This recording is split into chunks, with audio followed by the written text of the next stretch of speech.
this juncture, we will look at various media and various role they play with the devices to which they are connected. You will learn how to use device management connection and identify the cables required for successful LAN and WAN connections. There are several programs that can be used to access the CLI on routers. The console port is the primary port for the configuring a routers. This is the interface used to configure the routers when it is the brand new and out of the box. We can use other configuration methods after the initial configuration. The console port is only used for disaster recovery if the routers fails or to troubleshoots the routers when other means of connectivity are available. The second method for configuring a routers is the use an port. The port is used to configure the routers using a modem. This port is rarely used, so we won't go into details about it. The third method for the configuring routers is to use virtual terminal lines. The virtual terminal lines, as the name, are set up to allow remote access to the routers. There are two types of configuration files on the routers. The startup configuration file startup config is the files that is used when the routers boots up. It is kept in the NAND memory, also known as NDREM. All of the commands with issues and saved in the routers are included in the startup configurations when the router boots. These files is loaded from NDREM into the RAM and used as the running configuration file. The running configurations is the responsibility for the router's operation.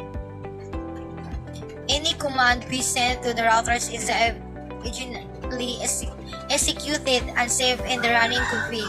This file is kept in RAM or memory. This means that any unsaved change in this file will be lost if the router loses power.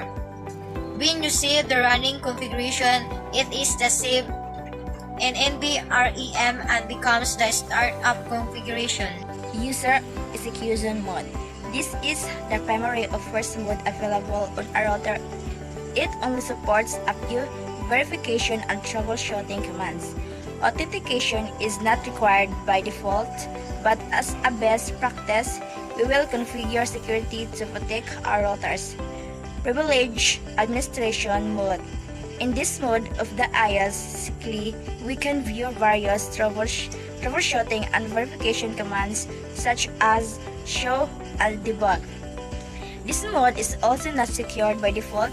As a best practice, we will secure it with a password.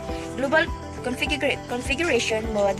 In this mode, the router's main configuration is carried out. Configurable parameters include the router's name, IP domain, lookup, and banners, among others. We can also gain access to other specific configuration parameters in this mode, such as interface configuration. On the router, there are additional configuration modes. These are entered in the global configuration mode and are used to configurations various router functions and options such as interfaces, routing options, console lines, and so on. Throughout the course, the specific configuration mode commands will be discussed in stage. Finally, it is important that we learn about this topic, particularly me, and the IT student programmer should understand how important and what is the purpose of networking configuration. Configuration is what makes system, services, network operation, data center, configuration files, IT assets, and all other configuration items work.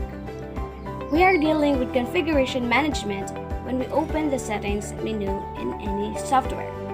If there is a situation that we have to configure the system, we don't need help because we already know how to configure it by our own.